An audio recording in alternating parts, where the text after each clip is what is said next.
আসসালামু আলাইকুম। আশা করছি আমার প্রিয় ভাই ও বোনেরা সকলে অনেক অনেক ভালো আছেন, সুস্থ আছেন। আবারও চলে আসলাম আপনাদের জন্য আরেকটি নতুন রেসিপি। তো যারা নতুন আছেন অবশ্যই আমার রেসিপিটি ট্রাই করবেন। তো আজকে আমি এখানে রান্না করলাম কুরবানি ঈদ স্পেশাল গরুর মাংস বোনা। তো এখানে আমি তেল দিয়ে দিলাম, আর এখন দিয়ে দিলাম গোটা গরম মশলা, 4টা এলাচি, 4টা দারচিনি দিয়ে আমি একটু ভালো করে ভেজে নেব। ভেজে নেওয়ার পরে এখানে 1 কাপ পেঁয়াজ কুচি দিয়ে দিলাম। আপনারা চাইলে পেঁয়াজ বাটা দিতে পারেন, আমি পেঁয়াজ কুচি দিয়ে দিলাম। গরুর মাংস সিদ্ধ হতে হতে পেঁয়াজ কুচিগুলো গলে যায়।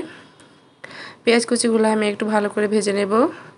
যেহেতু সামনে কুরবানি ঈদ, সবার ঘরে ঘরে মাংস রান্না হবে। যারা নতুন আছেন, নতুন সংসার করতেছেন, তারা হয়তো জানেন না।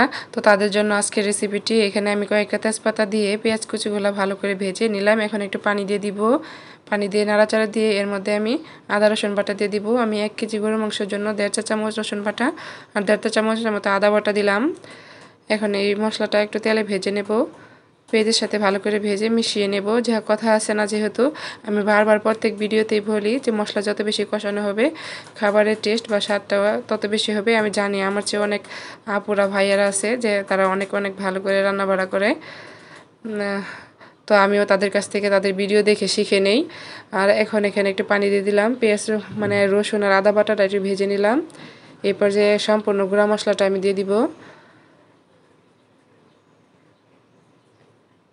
এখন এই পর্যায়ে দিয়ে দিলাম 2 চা চামচের মতো মরিচের গুঁড়ো। আপনারা ঝাল অনুযায়ী দিবেন। দিয়ে একটু মশলার সাথে ভালো করে মিশিয়ে নিয়ে এলাম। এই পর্যায়ে দিয়ে দিব 1.5 চা চামচের মতো হলুদের গুঁড়ো। এটা থেকে এই মাংসের কালারটা কিন্তু অসাধারণ আসবে।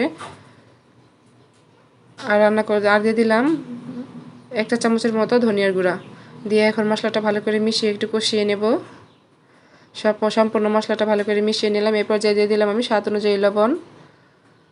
আপনারা লবণটা চাইলে পরে চেক করে নিতে পারেন। তো ভালো করে মশলাটা কষিয়ে নিলাম। দেখেন তেল উপরে উঠে আসছে। এখন আমি ধুয়ে পরিষ্কার করে রাখা মাংসটুকু আমি দিয়ে দিব।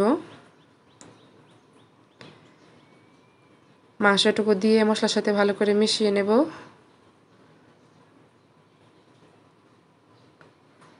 ভালো করে মিশিয়ে নিয়ে আমি এই পানি দিয়েই ভালো করে একটু কষিয়ে নেব।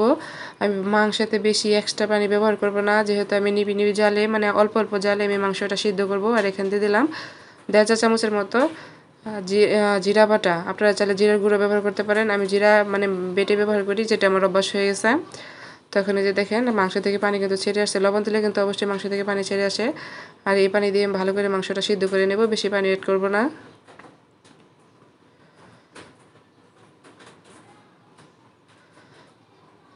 মাংসটা আমি বারবার নিচের দিকে আমি নাড়াচাড়া করে দিচ্ছি যেন নিচে না লেগে যায়। লেগে গেলে কিন্তু মানে স্বাদটাই নষ্ট হয়ে যাবে।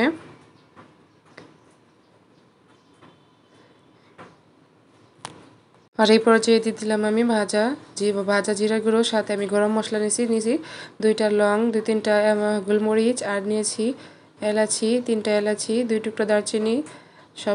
সবগুলো আমি ভালো করে ভেজে মিক্স করে নিছি। একটা গরম মশলা তৈরি করে নিছি, আপনারা বাসায় তৈরি করে নেবেন।